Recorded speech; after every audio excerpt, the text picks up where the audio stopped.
Assalamu alaikum viewers and welcome to my channel Study Law with Bushra. So in today's video we are going to discuss the topic of confession under Kanun-e-Shahadat Order 1984. But before starting the discussion, I request you all to please subscribe to my channel and don't forget to press the bell icon for latest updates. Do share this video with your friends and don't forget to comment your feedback. So let's move towards the discussion.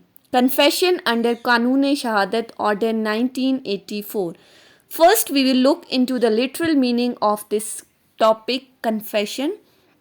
Confession literally means to acknowledge, to admit, to disclose और to accept something as true.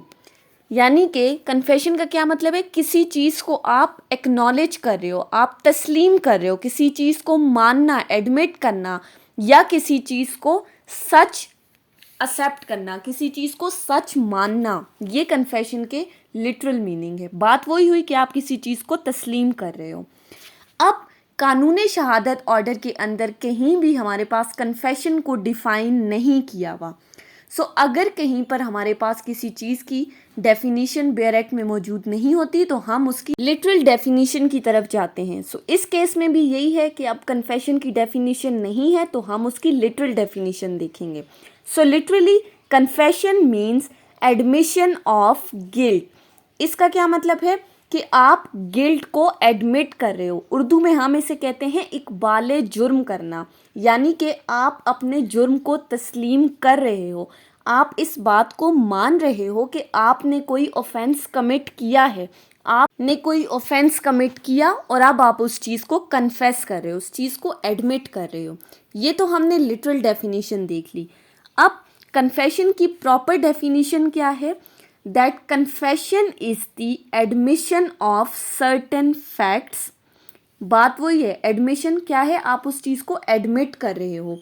Admission of certain facts, कुछ ऐसे हकाइक को तस्लीम करना विच constitutes an offence, जो कि एक offence constitute करें, जो कि एक कोई जुर्म कॉन्स्टिट्यूट करें. अब कैसे?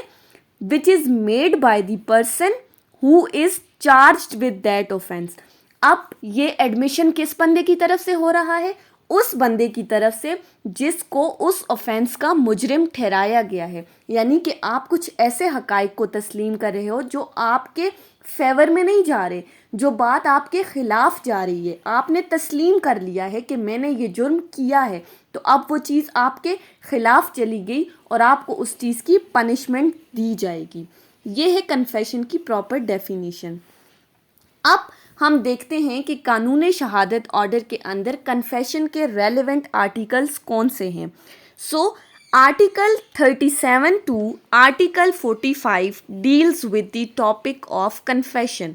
आप अगर बेयर एक्ट उठा के देख लें तो आर्टिकल 37 से 45 तक आपको प्रॉपर कन्फेशन के बारे में पता चल जाएगा. अब कन्फेशन के कुछ एसेंशियल्स देखते हैं कि कन्फेशन करने के लिए किन किन एलिमेंट्स का होना ज़रूरी है. So there must be 5 elements present in order to make a confession valid. किसी भी कन्फेशन को वैलिड बनाने के लिए इन 5 एसेंशियल्स का होना ज़रूरी है. कौन कौन से? Number 1 free mind, number 2 free will, number 3 complete, number 4 proper forum and number 5 comprehensive. अब हम वन बाय वन इनको देखते हैं. सबसे पहले जो दो आगे हमारे पास फ्री माइंड और फ्री विल की जो हम बात करें, इसका क्या मतलब है कि आप जो कन्फेशन कर रहे हो, जो आप एडमिट कर रहे हो किसी चीज़ को, वो विदाउट एनी अनड्यू इन्फ्लुएंस होना चाहिए. आप पर किसी किस्म का कोई प्रेशर नहीं होना चाहिए, किसी की तरफ से कोई दबाव, कोई सख्ती नहीं होना चाहिए बल्कि आप अपनी विल से अब आपकी विलिंगनेस शामिल है और आप इस वजह से जो है वो चीज़ एडमिट कर रहे हो. इसी तरह कन्फेशन कंप्लीट होनी चाहिए, फुल फ्लेज स्टेटमेंट हो. प्रॉपर फोरम का मतलब क्या है कि जो मैजिस्ट्रेट है वो हमारे पास प्रॉपर फोरम है. So confession must be in front of magistrate, वो लीगल फोरम है, मैजिस्ट्रेट के सामने कन्फेशन होनी चाहिए. And last one is comprehensive, यानी कि आपकी स्टेटमेंट कंप्लीट होनी चाहिए, आधी अधूरी बात नहीं होनी चाहिए। इनकम्प्लीट स्टेटमेंट जो है वो एक्सेप्टेबल नहीं है। सो अगर हमारे पास किसी कन्फेशन में ये 5 एलिमेंट्स प्रेजेंट होते हैं, ये 5 एलिमेंट्स फुलफिल होते हैं, then such confession is considered admissible and it is considered valid.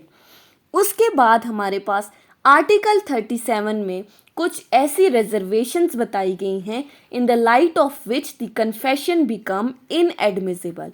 अब कुछ ऐसी हमारे पास इंग्रेडिएंट्स बताए गए हैं कि अगर किसी कन्फेशन में ये चीज़ मौजूद होगी तो वो कन्फेशन एडमिसिबल नहीं है, वो कन्फेशन वैलिड कंसिडर नहीं होगी।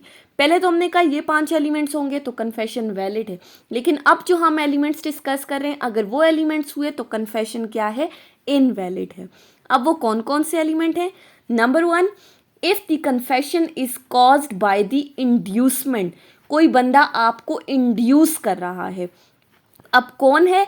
Who has an authority on your body and mind, जिसकी आपके ऊपर कोई अथॉरिटी है। फॉर एग्जाम्पल, आपका कोई बॉस है, कोई लॉयर है, आपका फादर, कोई भी ऐसा बंदा जिसकी आपके ऊपर अथॉरिटी है, अगर वो आपको इंड्यूस कर रहा है कुछ एडमिट करने के लिए तो वो कन्फेशन एडमिसिबल नहीं है।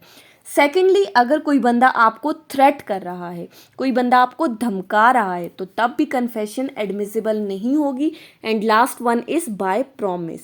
अगर ये 3 एलिमेंट्स प्रेजेंट होंगे तो कन्फेशन इनवैलिड कंसिडर होगी, कन्फेशन इनएडमिसिबल होगी, वो उसको एक सेक्रेट पीस ऑफ एविडेंस के तौर पर कंसिडर नहीं किया जाएगा। अब हम चलते हैं कन्फेशन की टाइप्स के ऊपर। There are basically 2 main kinds of confession. अब वो 2 काइंड्स कौन कौन सी हैं? नंबर 1 आती है हमारे पास judicial confession and second is extra judicial confession. अब हम इनको 1 बाय 1 और इनका कंपैरिजन भी देखेंगे। जुडिशियल कन्फेशन को फर्स्टली देखते हैं। Judicial confession are those confession which are made in front of magistrate. वही जो हमने बात की प्रॉपर फॉरम की, कि प्रॉपर फॉरम क्या है, मैजिस्ट्रेट। सो जुडिशियल कन्फेशन, अगर कोई कन्फेशन मैजिस्ट्रेट के सामने की जाती हैं तो उन कन्फेशंस को हम कहते हैं judicial confession, because the magistrate is the right forum to confess anything, to confess any fact. अब ये जो जुडिशियल कन्फेशन मैजिस्ट्रेट के सामने हुई है, इसकी क्या इम्पोर्टेंस है? इसको बहुत ज़्यादा इम्पोर्टेंस इसलिए भी दी गई है क्योंकि हमारे पास जो मैजिस्ट्रेट है वो लीगल फोरम है। जब अगर कोई कन्फेशन मैजिस्ट्रेट के सामने होती है, they are very important and they are considered as a respectable piece of evidence. उसको बाकायदा एक एविडेंस के तौर पर कंसिडर किया जाता है। They are considered as highly secret piece of evidence. इन तमाम कन्फेशंस को बहुत ही ज़्यादा इम्पॉर्टेंस दी जाती है। अदरवाइज़ कन्फेशन किसी और जगह हुई तो उनको एज एन एविडेंस कंसिडर नहीं किया जाएगा, क्योंकि मैजिस्ट्रेट के सामने आप पर कोई प्रेशर नहीं होता, कोई दबाव नहीं होता। आप अपनी मर्ज़ी से जो बात कहना चाहते हो आप वो कह सकते हो, कोई आपसे ज़बरदस्ती कुछ नहीं कहलवा सकता। सेकेंड आती है हमारे पास extra judicial confession. The confession made elsewhere other than the magistrate is called extrajudicial confession. Magistrate के अलावा किसी भी जगह पर अगर कहीं कन्फेशन होती है तो उसको हम क्या कहते हैं? Extra judicial confession. और ये मोस्टली कहाँ होती है? These confessions are mostly done in front of police officer in police station. Police officer के सामने पुलिस स्टेशन में जो कन्फेशन की जाती हैं उनको हम कहते हैं एक्स्ट्रा जुडिशियल कन्फेशन। अब क्या इन एक्स्ट्रा जुडिशियल कन्फेशन की कोई इम्पोर्टेंस है? हम ये कहेंगे कि एक्स्ट्रा जुडिशियल कन्फेशन की कोई इम्पोर्टेंस नहीं है, कोई वैल्यू नहीं है। क्यों एक्स्ट्रा जुडिशियल कन्फेशन की इम्पोर्टेंस नहीं है? बिकॉज अकॉर्डिंग टू लॉ हमारे पास राइट फोरम क्या है? मैजिस्ट्रेट है। Police officer is not the right forum. Police officer is not the right authority. Confession हमेशा प्रॉपर अथॉरिटी, लीगल फोरम पर प्रॉपर अथॉरिटी के सामने करनी चाहिए। तो पुलिस ऑफिसर के सामने जो कन्फेशन हुई वो लीगल फोरम तो नहीं है, वो प्रॉपर फोरम तो नहीं है, उसकी कोई वैल्यू नहीं है। They are just use to contradict the parties, just use to question the parties. Secondly, confession जो पुलिस ऑफिसर के सामने होती है पुलिस स्टेशन में, वो हैप-हैज़र्ड मैनर में होती है, क्विकली होती है, जल्दी जल्दी होती है, प्रॉपर मैनर में नहीं होती। थर्डली, पुलिस स्टेशन में एक्सटॉर्शन का यूज़ होता है, वायलेंस, आप पर तशद्दद करके आपसे कुछ भी उगलवाया जा सकता है। आपकी विलिंगनेस नहीं होती, फ्री विल नहीं होती, फ्री माइंड नहीं होता, बल्कि जो पुलिस ऑफिसर आपसे बात उगलवाना चाह रहे हैं आपको वही बोलना पड़ता है। सेकंड, उसके बाद police officer are not legal expert. Why? क्योंकि मैजिस्ट्रेट जो है वो हाईली क्वालिफाइड पर्सन होते हैं, पुलिस ऑफिसर एक्सपर्ट नहीं होते, वो क्वालिफाइड नहीं होते। इसके अलावा पुलिस स्टेशन में कोई प्रॉपर डेकोरम नहीं होता जिसमें हम कन्फेशन को वैलिड ट्रीट कर सकें। पुलिस ऑफिसर अपनी मर्ज़ी से कुछ भी इंफॉर्मेशन ऐड कर रहा है या दी गई इंफॉर्मेशन को ओमिट कर रहा है, यानी अपनी मर्ज़ी से चीज़ों को लिख रहा है और चीज़ों को रिमूव कर रहा है। सो इसलिए भी ये respectable piece of evidence consider नहीं किया जाता। इसके अलावा जब ये कन्फेशन, जुडिशियल कन्फेशन जो मैजिस्ट्रेट के सामने रिकॉर्ड हो जाती है, उसके बाद इसको प्रॉपर नोट डाउन किया जाता है और फिर उस बंदे को पढ़कर सुनाया जाता है कि क्या उसने यही चीज़ें कन्फेस की थी, और फिर एंड में उस बंदे का सिग्नेचर लिया जाता है और इसके साथ साथ ही एंड पर मैजिस्ट्रेट भी अपना सिग्नेचर करता है उस कन्फेशन के ऊपर, then that confession is considered valid. So ये थी हमारी आज की डिस्कशन, कन्फेशन अंडर कानून शहादत ऑर्डर 1984।